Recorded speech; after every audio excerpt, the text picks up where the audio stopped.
Good afternoon students. आज हम लोग एसक्यूएल का फाइनल क्लास कर रहे हैं और इसके बाद हमारा डेटाबेस मैनेजमेंट सिस्टम जो ये चैप्टर है ये यूनिट 2 समाप्त हो जाएगा। कुल हम लोगों को 3 यूनिट क्लास 12th में पढ़ने हैं नए सिलेबस के हिसाब से। उसमें से लगभग 2 यूनिट कंप्लीट हो जाएंगे इस चैप्टर के समाप्त होते ही। इसके बाद हम लोगों के पास में केवल 1 यूनिट बचेगा जो थ्योरेटिकल है, वो हम लोगों को बाद में फिनिश करना होगा। तो आज हम लोग बात करते हैं एसक्यूएल एलियासेस की बात करते हैं। SQL aliases are used to give an alternate name or a temporary name to a database, table or a column in a table. We can rename a table or a column temporarily by giving another name called alias name, which lead to a temporary changing and does not change the actual name in the database. ये बात हमको ध्यान में रखना पड़ता है कि जो एलियास नेम है ये टेम्परेरली केवल आउटपुट डिस्प्ले करने के लिए हम एक टेम्परेरली नाम दे देते हैं। ऐसा नहीं है कि जो हमने एलियास से नाम उसको रीनेम किया हुआ है वो परमानेंट हमारी टेबल में चेंज हो जाएगा या टेबल का कॉलम चेंज हो जाएगा। ऐसा नहीं होता है, ये टेम्परेरली होता है। केवल आउटपुट डिस्प्ले करने के लिए हम लोग किसी कॉलम की रीनेमिंग कर सकते हैं या टेबल की रीनेमिंग कर सकते हैं। Alias can be used when, कब हम इनका प्रयोग करते हैं?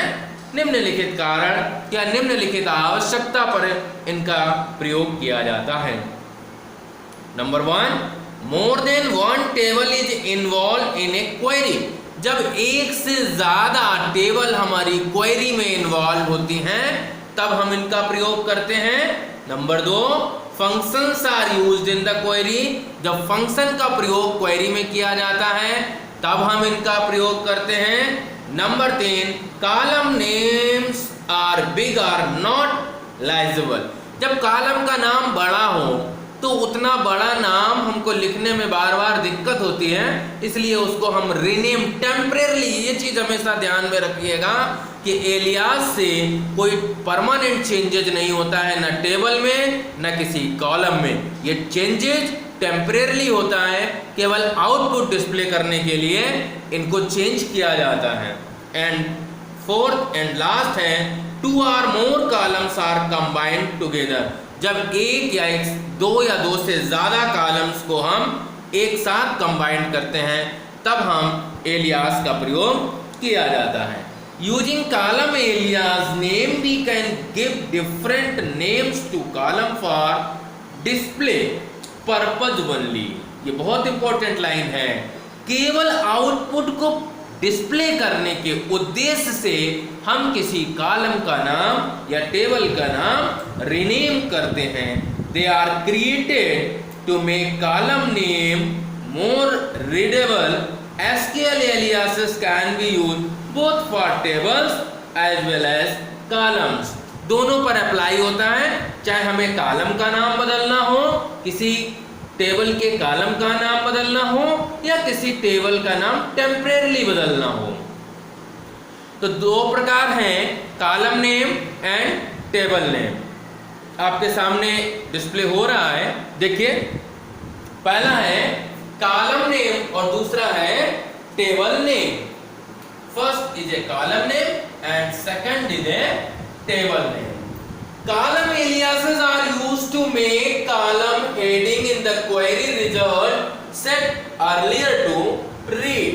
केवल query में रीड करने के लिए, टेम्परेरली रीड करने के लिए हम नाम बदल देते हैं।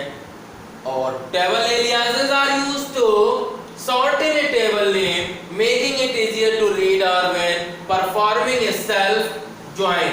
जब 2 या 2 से ज्यादा टेबल्स की ज्वाइनिंग करनी होती है या बड़ी टेबल का नाम है उसको शॉर्ट में करने के लिए हम टेबल एलियास का प्रयोग करते हैं। सिंटेक्स आपके सामने, ये टेबल एलियास का सिंटेक्स लिखा हुआ है। सेलेक्ट पहला कॉलम का नाम, दूसरा कॉलम का नाम, तीसरे कॉलम का नाम, dot dot from table name as alias name. यहां पर जो ओरिजिनल टेबल होगी और यहां पर उसको जिस नाम से रीनेम करना है उसका नाम लिखते हैं और आगे की क्वेरी वैसी है, वर लगा करके कोई कंडीशन आप लगा सकते हैं। ये हमारी टेबल एलियास का सिंटैक्स है। इस तरह से आप इसको रीनेमिंग कर सकते हैं। ऐसे ही किसी कॉलम को अगर चेंज करना है तो select column name as alias name from table name where condition. देखिए दूसरा हमारे पास सिंटैक्स फॉर कॉलम,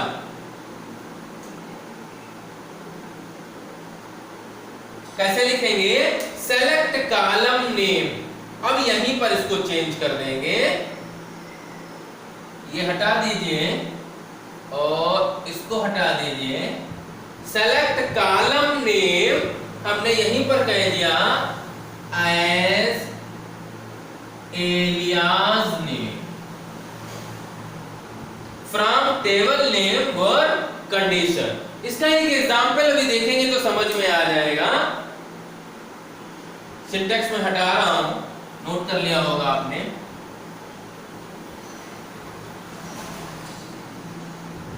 देखिए हमने कहा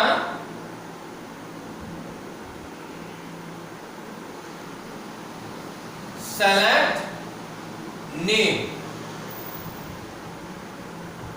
अब इसी को हमने चेंज कर दिया। हम चाहते हैं जो हमारी क्वेरी प्रोसेसिंग के बाद जो हमें आउटपुट आ रहा है उसमें नेम ना डिस्प्ले हो, नेम के स्थान पर क्या डिस्प्ले हो? हमने कहा स्टूडेंट नेम लिख के आए तो हमने लिख दिया स्टूडेंट नेम ब्रैकेट 1 कामा, दूसरा फील्ड था डेट ऑफ बर्थ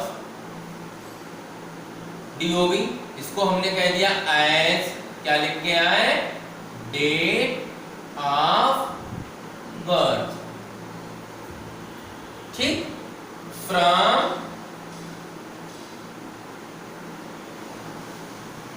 स्टूडेंट। जैसे ही हमारी क्वेरी रन होगी तो हमें क्या लिख के आएगा? हमारे पास दो कॉलम होंगे। क्या होंगे? पहला होगा स्टूडेंट नेम, ऐसे डिस्प्ले हो रहा होगा, और दूसरे में लिख के आएगा डेट ऑफ बर्थ, और यहां पर ऐसे सारे रिकॉर्ड डिस्प्ले हो रहे होंगे।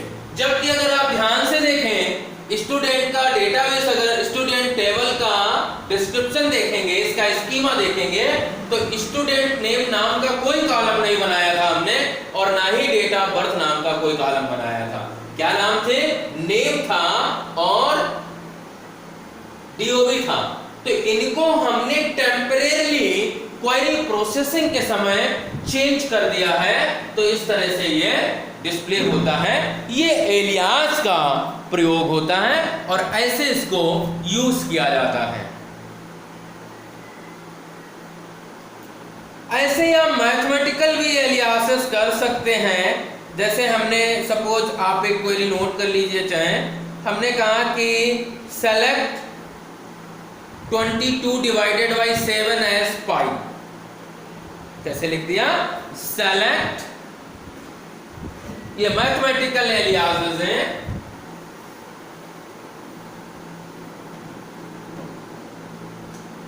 ये आपका SQL प्रॉम्प्ट है, यहां पर लिखा सेलेक्ट 22 डिवाइडेड बाई 7 एज पाई।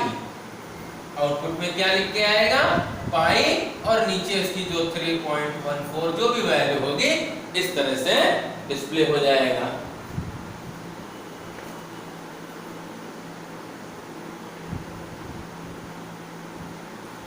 इसके बाद है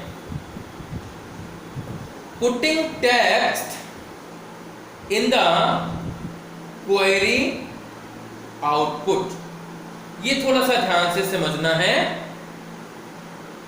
In order to get an organized output from a select query, we can include some user-defined columns at runtime. These columns are displayed with a valid text, symbol and comments in the output only.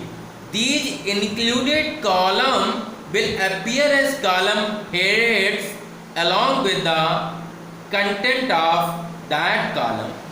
This makes the query output more presentable by giving a formatted output. जैसे suppose हमने कहा, जैसे हम alias change कर रहे थे, वैसे ही हमने कहा हम चाहते हैं कुछ टेक्स्ट लिख के आए। जब हमारी क्वेरी प्रोसेस हो, then text to be displayed on the screen. तो इसको हम लोग किस तरह से करते हैं? सपोज हमारा वही डेटाबेस है, स्टूडेंट नाम का ही डेटाबेस है, हमने कहा देखते हैं